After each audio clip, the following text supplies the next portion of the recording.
Hey everybody, how's it going? It's the Nitty Professor here with a new FO. I have finished this tuatara cowl, which is a pattern by Mona Zillah, and apparently this is an artist from New Zealand. So this is the pattern. It's Colorwork throughout, and I think I mean, I can almost hang this on the wall, right? It's really beautiful. This took me quite a long while to make, more than a year, I admit, because following this pattern was a little bit on the complicated side. As you can see, there's so many, they're like little individual stitches that you have to count in going from row to row, and next to no, apart from the borders, next to no regularity in the design. So I felt a little bad that it took me as long as it did to make this beautiful little work of art, because the yarn, so some of the yarn was gifted to me by my son. So I'll show you this is the pattern. There are a couple of different names on here. There's dough spins, and at the bottom it says bunny muffs, and then we have the designer. So it's a bunny muff pattern, and it has the name Mona Zillah. I'm sure that I got this off of Ravelry. I'm pretty sure it's a couple years old. There's also a penguin pattern that you can do. And they show the tuatara design. That's right down there. Not quite finished, but enough to give you an idea of, what it's supposed to look like. So I'll share with you the gift yarn that my son was kind enough to give to me. Look at that. That, my friends, is 100% Qiviut yarn. And it's from Alaska. Aurora Yarns is the company. Aurora Yarns of Alaska. And it only costs $108. So probably not a yarn I would have bought for myself. So I really owe my younger son for his ability to choose fantastic gifts. I hope you're watching, son. Thank you. The color is Tundra Blue, just in case you need to know that, just in case you have $108, you may, right? Some people are loaded and some people aren't loaded, down with debt. And then the rest of the yarn, so I have these two balls. They were skeined and I turned them into balls. I always wind my balls myself. It's just this tactile encounter with the yarn that I just got to do it by myself, right? There's a cat on my lap and I'm trying to go around the cat and hopefully, not catch their claw. So anyhow, this is from a Chinese company. It's called Lotus Yarns. I actually did buy this on Amazon. I hate to admit it, but that's sometimes where we find stuff that you can't find anywhere else. Tibetan cloud worsted. I don't know why they call it worsted, honestly. This is sport weight yarn. Now, admittedly, the yak, by the way, it's 100% yak. 100% yak.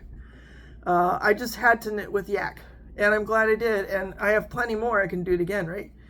I could knit, I don't know, some mittens, something. If you have any idea what I should knit with the yarn that's left over. Obviously, I'm going to keep knitting with this Qiviut. I mean, it's probably still $50 worth left.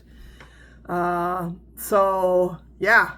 I'll have to figure out how to use it. In the meantime, I've acquired other sport weight yarns that I could mix with it. So it was a lot of fun to do a project with luxury yarn, even a project that was this complicated. This is the kind of thing I can't sit and watch a football game and knit this pattern. I mean, look at that. However, when I was able, if I was watching something like, the 1000th episode of Bewitched that I rewatched for the 3000th time, like I was just doing, or, Scrooge, I've seen that a million times, right? Then I can really focus on getting this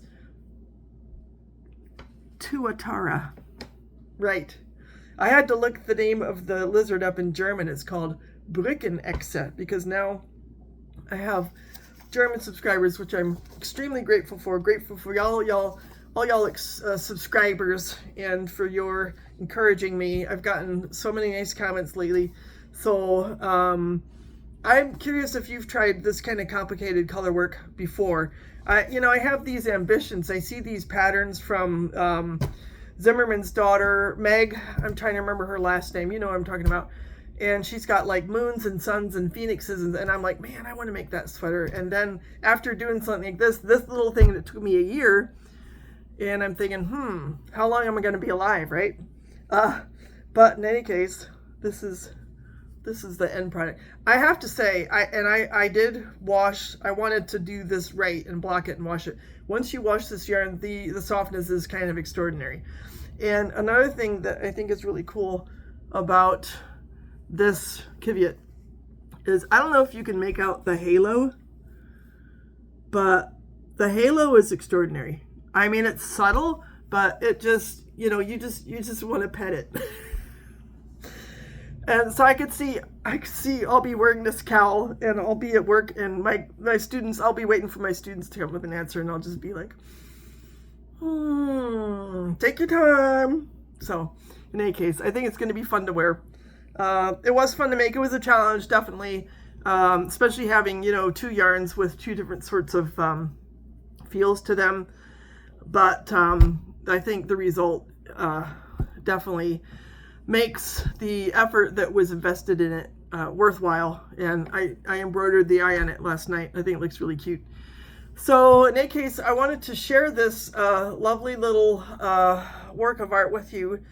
And I don't know, do you know this designer, Mona Zillah, or Bunny Muff? Maybe there are other designs I should try, because I'm really satisfied with it. But I definitely need to find more use for this wonderful yarn.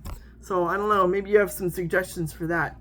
But in any case, happy to have y'all on board, and I look forward to, if you've got comments related to similar projects if you've completed, and if you want to share a picture or something, that'd be awesome.